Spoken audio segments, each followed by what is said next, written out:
Hi, Marty. Thank you so much Hello, for joining me today. very welcome. I'm happy to be here. Very happy, really. Wonderful. Yeah, I agree. I think conversation with people gives me lots of love and fills up my heart. So I really look forward to chatting with you today and recording this episode for the podcast and for YouTube. So thank you for your time. Well, same for me. Very happy to be here and to chat properly, especially after nearly 2 years of isolation. So, thank you for your time. Exactly. I find hard to keep quiet and listen to people because I want to say so much. We haven't had a chance to talk Yeah. in, like you said, 2 years. So it's a wonderful opportunity to have a conversation. So I'm really keen for you to share. We start maybe with your journey.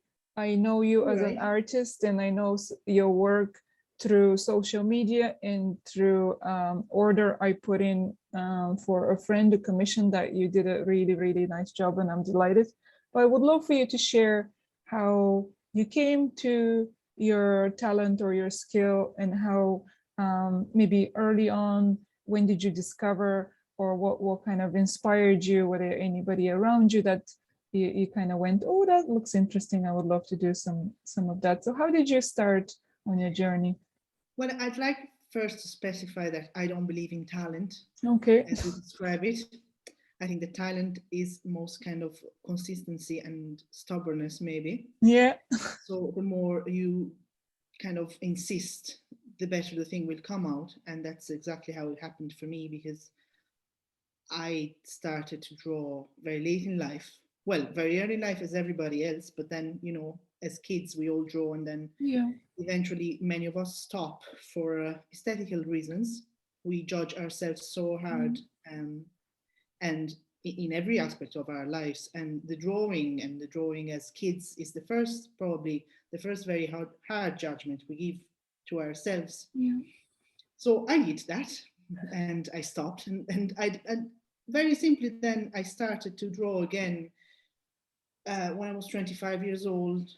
Just I was living in Madrid, and I was alone, and nobody else around me was Mm. looking what I was drawing, and except for my roommate, it was very very helpful, um, and non-judgmental, which is very important. And that's how I started again, just to enjoy the moment in itself, and with no purpose, but just drawing it down in the sketchbook and then closing the sketchbook and maybe not even looking at it again ever again because it was ugly.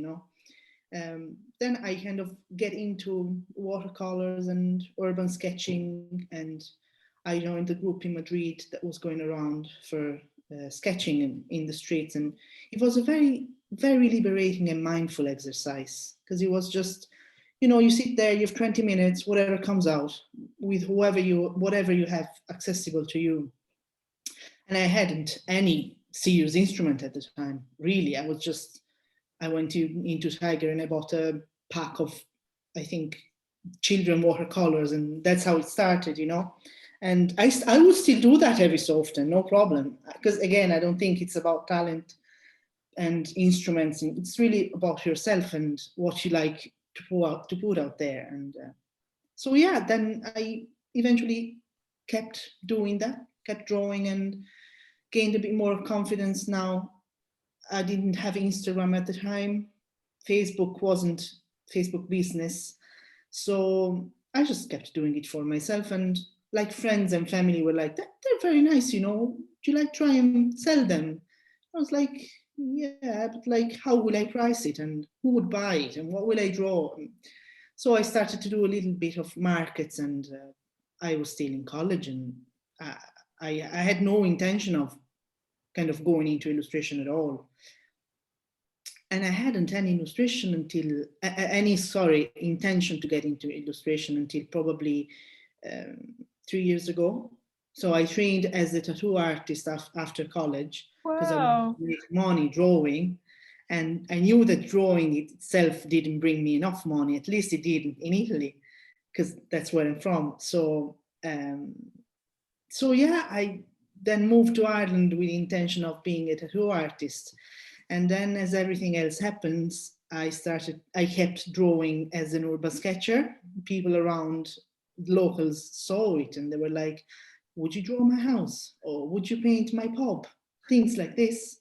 Then with COVID, I just couldn't tattoo anymore at all. So my main income was illustration. And that's when I said, okay, I have to make a business out of it for real, which is what I've always wanted after all, without even saying it out loud. So once you say things out loud, then you can't go back, as you know, maybe. And then they're real and they're there, they're looking at you, they're like, what are we going to do now? Yeah, that's how it went. And there I am now, Wow. still in the journey. I mean, I'm at the very, very beginning, and I will be for many years, I think, or probably forever, maybe. I don't know. But yeah, this is pretty much the journey. Yeah.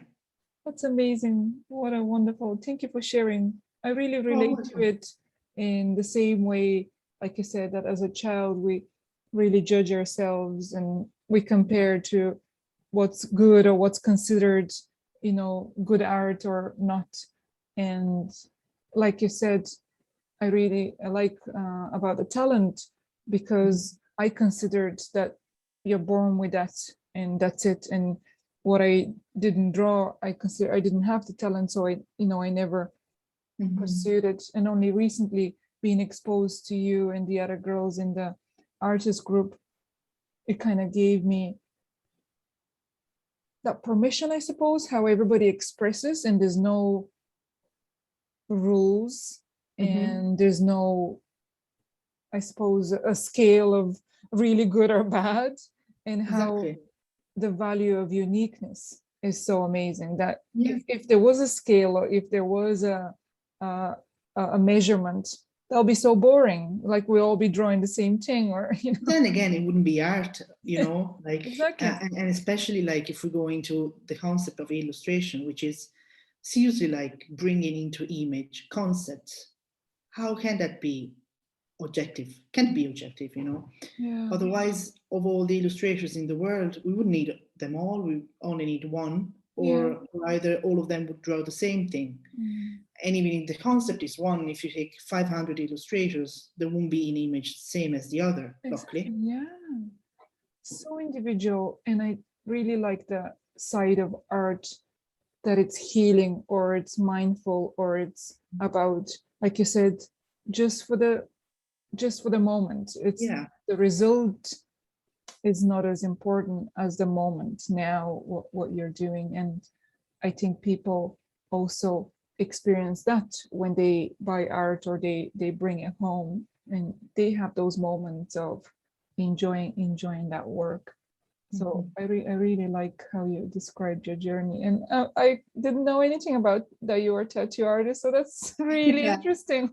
Yeah. I really like, I started philosophy in college. So, Wow.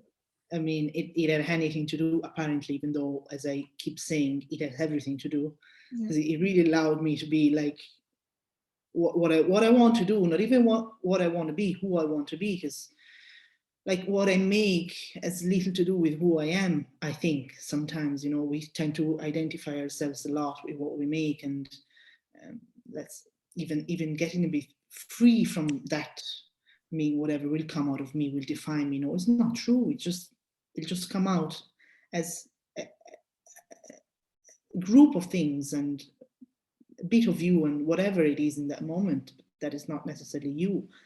If there is an essence of you, that's Yeah. another story, Yeah, so true. It's definitely, and like that. These are kind of physical things that we do, or jobs or careers or Yeah. professions and that. But definitely, there's much more to us than those things defining us. That's brilliant. And tell me about maybe challenges that you've experienced on that journey. Oh yeah. Well, they are daily Every day. Yeah. I mean, who doesn't experience challenges every day? But like, if let's concentrate it on the job side. Otherwise, this podcast would last 4 hours maybe, and it would be very boring. So, well, as an illustrator, and let's kind of going back even to what we were saying about what defines us and are we definable in any way. I really tend to identify myself in my career and in my journey or the level I am now. And that's very hard every day because I judge myself for things that are literally not judgeable. And for example, like not having idea of how to draw what I have in my head, like, you know. And I mean, I would never ever judge anybody for that. And we tend to be so hard with ourselves, and sometimes it's very good kind of in times of challenges to look at ourselves as we were our best friend and say, like, what would I say to my best friend in that moment? Would I say, as I say to myself, you idiot, what are you doing? You stupid, come on. No, I would never say that to a friend. I would say, you're all right, it can happen. Just sit and relax, go out for a walk and, you know, step back from that and come back later. And, you know, life is much bigger than deadlines and Instagram's audience, you know. Let's bring things back to earth. That's really what I do, what I try to do, at least in times of challenges, you know, and trying to put it back in the big figure of universe to say, like, what is this now? Come on, let's put it in scale, you know, and try and see it for what it is. It's a thing that is smaller than an ant, really.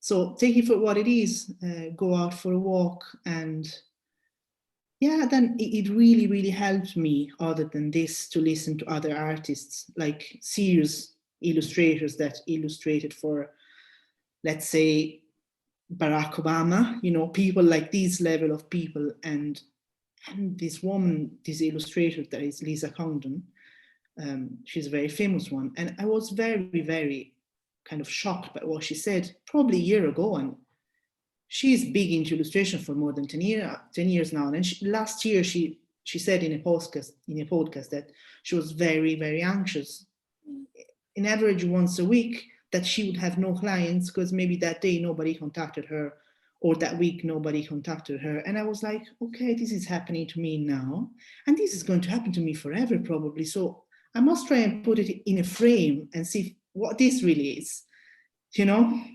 That's amazing. It's such a good, it was very honest of her to share as well. And Yeah. that you identify that it's not a place that we arrive and we're never anxious again, or that we just think, you know, life is sorted. Yeah, exactly. I tend to be a bit of an absolutist sometimes, even though I don't like it at all. And I consider myself far from that. But then as an instinct, I have this kind of, okay, like, I'm here now, you know, I'm nowhere. I'm always in the move, and I have to accept that. But it's not very easy, you know. Yeah, being true to ourselves, I think it's as much to do with being very nomadic inside and ready, trying to be ready to the next move. Yeah, wherever it'll take you. definitely. I think we go from the extreme of we really want to settle somewhere and feel at home, but then we also want to move. So kind of finding the, I suppose, the balance in between of the positives and the negatives of both. Yeah. And also another very, very important thing that I find calming in moments of challenging is going back to the everyday simple things. I know it sounds a bit naive, but it really, really helps me thinking of maybe, you know, maybe tonight I'll cook that thing and we'll sit with a candle and, you know, I don't know, it really relaxes me. That's why I was big into yoga last year, this Danish kind of concept of living and appreciating and being aware of the simple things. That's, you know, It's beautiful. very important and healing too. Yeah, we kind of wait for a bigger moment of where calm arrives, but it's not. It's in a smaller everyday moments, in habits, and allowing ourselves that space rather than work, and then I'll take a week break. But when you take that week break, you're so tired, you can't unwind. So you really need those small breaks in everyday in many moments in the day. Definitely. It's true. Yeah. So candles and teas. Yeah. Yeah, I love that. It's a really nice concept, and your art definitely helps bring in that concept to everyone's home or everyone's workplace or whatever. And I really like the idea of kind of creating a little corner or a little space in your house, so that kind of calm space that as you step into it, you feel maybe calmer. But whether you decorate it in a way like that with a candle or a cup of tea or a comfortable blanket or a chair, whatever it is, it's a really nice idea. Yeah, I think it's important to, it's like I've grown up with not enough space around me in a very small flat, and I always find in myself the lack that I've lived the lack of space. Now I've been lucky; I had a roof and I had everything. Don't get me wrong, but you know, I love to decorate rooms, and I love to kind of move things around in the house. Like my partner is always, she's like, every time she's like, "Oh my God, I'm gonna come home tonight and you'll have put the kitchen in the bathroom," you know, these kind of stuff. Like I could change the bedroom into a studio and vice versa, you know, things like this.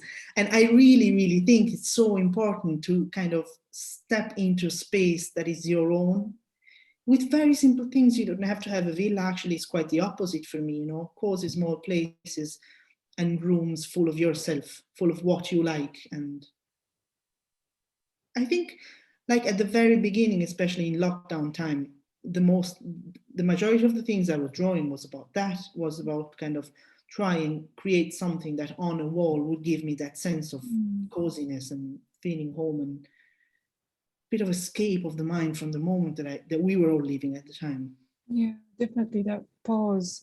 You look at that object and you allow yourself to pause for a moment, and um, I suppose that busyness or that noise or those problems or issues that are going in your head, you just focus on something for a moment, like you said, to get a perspective or to get a breathe and some peace.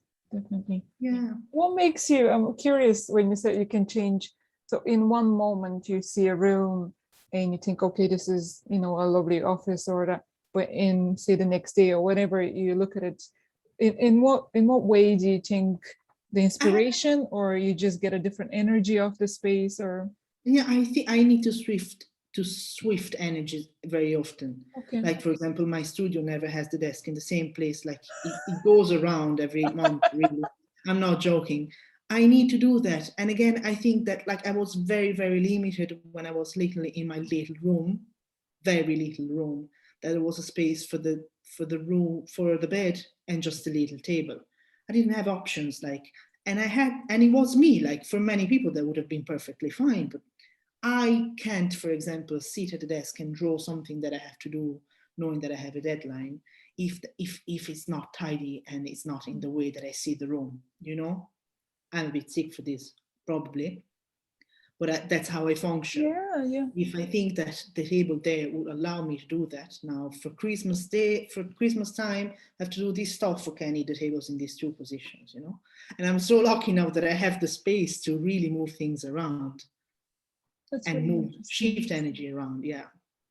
So it's I'll be the same, that you need things to be in order in a certain way for you to focus, or for you to be Yeah. able to express what you're going to be creating. Yeah, you know, this idea that artists live in chaos, and then, I mean, it doesn't really fit with me. I need to be tidy around. I need to know where things are, and otherwise there's chaos Yes, inside me too, you exactly. know? Yeah. Exactly, yeah. Brilliant. And curious to ask you about joys in life, like that, as much as challenges are there, and we feel sometimes when we're in challenges, we feel, you know, we're never going to get out of it or that, but Yeah. the joys do arrive, or we have to make an effort to see them in every day. But do you find yourself, you're able to celebrate them? Do you move quickly on to the next job, or how do you find joy in your life? Well, I am luckily a very grateful person. Like I tend to um, really notice and be aware of good things. And again, I think it's just because of like my mom has always been, even at the extreme level of this, but she's always been like, oh, come on, why are you kind of making a fuss about that? Look at this, how lucky you are, you know? And in that time, I was like, I'm going to mash your head on the wall because I'm complaining and you should listen to me and say that everything is fine, that I'm right. But then the aftermath of all this came out with me kind of, I am a very simple person, really. And I'm just about to say a very, very rhetoric sentence, but that's really how I feel. Like, I am healthy, people around me are healthy, and they're all well, and there's nothing else that is important, really. That's where I start from Yeah. every time, It's, and that's all we need, really. And love, I mean, love heals too, but that's like, we're all fine, and we all have a house, and that's all. We all have money to buy what we need. What else do we want? Like, from there we can then move on and to the next thing. Um, and these needs to be celebrated. Now, to be honest with you, sometimes lately, because I'm very busy in the moment of the year, I kind of tend to kind of finish a commission, or somebody signs a contract for an illustration, and I'm like, great, now I have to find another client. And my partner is like, no, wait a second, we go for a pint. Oh yeah, you're right, let's go and celebrate.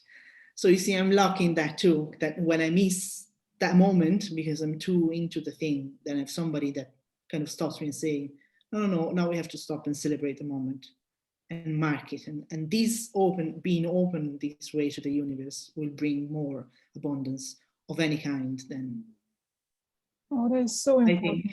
Yeah, I agree. And it is, we need, I suppose, a bit of outside reflection because we don't appreciate our achievements for whatever reason. So, but outside reflection go, oh my God, you did that commission, or, you did that work, or that big, project. Well done. We're kind of like, oh, that thing. Oh, no, sure. Yeah. We go back to when we judge ourselves, and because it's like, this is work for me, but also I like it so much that even if I work all day, I don't feel like I'm working all day. Yeah. And but I am actually, you know. So I'm just like, oh, come on, what did I do? I mean, I did drawings after all. No, you're like, you did much more, you know. But I don't say it to myself, of course.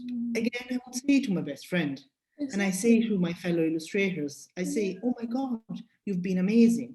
How's that we're so unable to be self-compassionate? Self-praise, like that. I think from young age, we're told, you're too full of yourself, or don't be bragging, or so we don't. And I think it's a muscle. I think it's not a lost skill. We can Yeah, practice it, and in a very um, confident, stand in your power way, but not take anybody else's power. I yeah. think it's actually very inspiring when you see somebody being confident with their work. You go, oh my God, that's amazing. They're not being overpowering. They're just proud of their work, and they're proud to share it. Because otherwise, you're just keeping it to yourself. Yeah, it's true, and that's a danger, because then, you know, like, I don't have this huge audience because I'm still at the very beginning, but like, people that keep coming back to myself, and regular clients and regular followers, like, they say, you bring me joy, you know. They say like, oh my God, this makes me feel so good, and that's all it's about, really. Yeah, Other than, to be honest, making money, because that's the main reason too. of course. And that's wonderful too. But I definitely agree with you that you can't put money on that joy or on that feeling.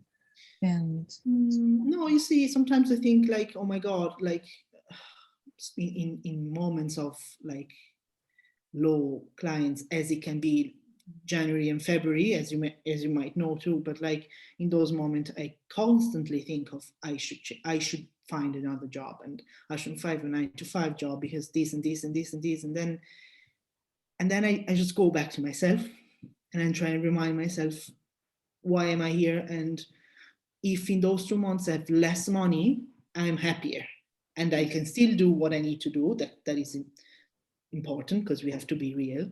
But that, like, let's go back to what's really needed. Is it really needed to go out for dinner 3 times a week and having a 9 to 5 job that brings you nothing but despair?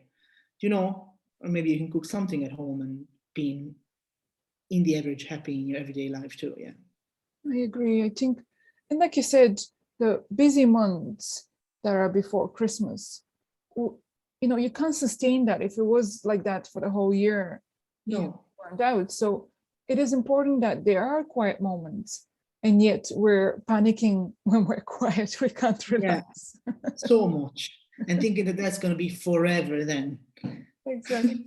Oh, it's really good to share that you have that experience as well, and Yeah, I think everybody, like all of us working for ourselves, freelancers of any kind, not only illustrators, we all experience this moment, because we are reared in a society that has the weekly payments and monthly payments, and it's so regular, and you buy your lease for your car and you have your mortgage, and those are all the boxes that you need to tick. But it's not true at all. We all know it. Even people that think they have to do that, they know it. But it's so hard to say to ourselves, because that then pushes you on the edge, or what you think is the edge of society. But if you only knew how many people are on the edge with you, and how nice is the edge after all. Yeah, and I think the more we share and we speak about it, that's why people relate to this content, because oh, I feel the same, and thank you so much for sharing this, because it's nice to hear it from other people. So I think, like you said, many people feel the same. Wonderful, Yeah. Marty. Tell us, this is a really, really nice, and I would love people to see more of your work. So somebody wants to say hello? No, it's fine. Tell us how people can find you and your work, and if you have anything coming up. I know, like we mentioned, Christmas, but you have beautiful cards. So tell us about them. Yeah, so, well, I have my website, which is simply myname.com. So www.martymolinary.com. I'll include that, yeah. And my Instagram, which is my name again, Marty Molinary. That is mainly where I post stuff. And so on the Instagram, there's the everyday life and the everyday illustrations. On the website, there are the services and the about and the contact form and the shop, very important. Coming up to Christmas now, I'll have my new 2 sets of Christmas cards, which are very different from the last year's one, because I have 2 different characters today. This year, I have a giraffe and a bear set, so that the bear is perfectly fine in her, I think it's a she, in her winter wonderland, let's say, winter activities, and she's so confident and cute, and the giraffe is completely just unable to deal with it, but still trying, which I think is a bit the metaphor of Christmas. Like, I love Christmas deeply, but I'm so unable to do the ticking box things that you have to do for Christmas. So if you put me out and there was no beautiful polar bear enjoying the activities, but then make me do all the things you have to do at Christmas, and I'm a giraffe in a winter wonderland, So I wanted to bring these 2 sides of Christmas in the Christmas cards with a bit of fun too. I love that. Marty, you have to share, sorry to interrupt you, you have to share these stories behind, because like that, all of us buy Christmas cards, but it's amazing to know the story of the character or your intention. Yeah, you're right. I love listening. I just find, I don't know how many people really read posts that are longer than 3 lines. I know. I feel that's why I'm a bit always like, I don't want to bore people. They're not going to read it.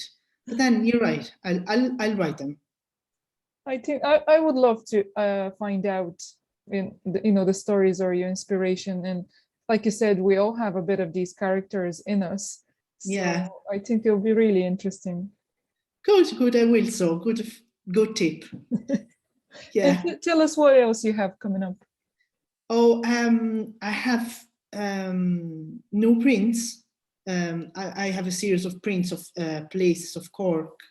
So I have a new print for Baltimore and a new print for Guggenbarra, which are two of my favorite places. I have loads of commissions. That's why I always say people like order your commission before the start of December. Otherwise, it's going to be a mess, not only for me, but also like for materials and printers. And especially this year is all very kind of slow in the stocking and everything. And also I decided this year to create some Christmas decorations, material stuff. Because I mainly draw and I mainly draw digitally nowadays. Yeah. So I wanted to kind of go back on my hands, and I'm going to paint some wooden discs that you can hang wherever you like in the house. Oh. And I'm going to do some air dry clay. That's how you say it. Yeah, sorry, some clay decorations again for Christmas. These will all be in very small batches because it's just me and myself. But I think it's important to bring things back to simplicity again. Yeah, I agree. Using our hands is very soothing. And you go to markets, Martin? Yeah, I will be. So the first Christmas craft fair will be the one in Ballymaloe. I will be in Ballymaloe, County Cork at the end of November, the last weekend of November, Friday to Sunday, and then I'll have other markets going up in December. Now I just can't say dates now because they have to be confirmed. They're 99.99% sure, but they'll all be around Cork anyway, and I'm planning to do another 3 or 4 Christmas markets. Do share all those dates, and all my stuff will be on my website too, which is important for people somewhere else. Wonderful, fantastic. This is really nice. I really appreciate your time. And me too, really. I loved it. We'll wrap up. If there's anything else you would like to add at the end? No, I think I've been pretty long and boring sometimes. Not at all.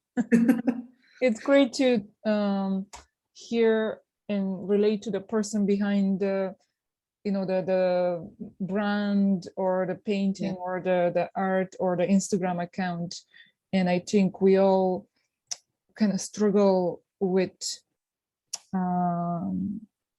this. I think we're missing the human connection, and we think there's nobody behind that computer or that email address or that newsletter that you receive. So I really enjoy bringing in the person and the personality in these conversations to life. Same for me, and it's again going back to simplicity, really. Yeah. We're all real, and we all love to share our stories. So I really appreciate your time, Marty. Thank you for this interview, and I'll post all your details in the notes of the podcast so people can find it. Great stuff. Thanks so much. Take care, Marty, and we'll talk again soon. Great. Bye-bye.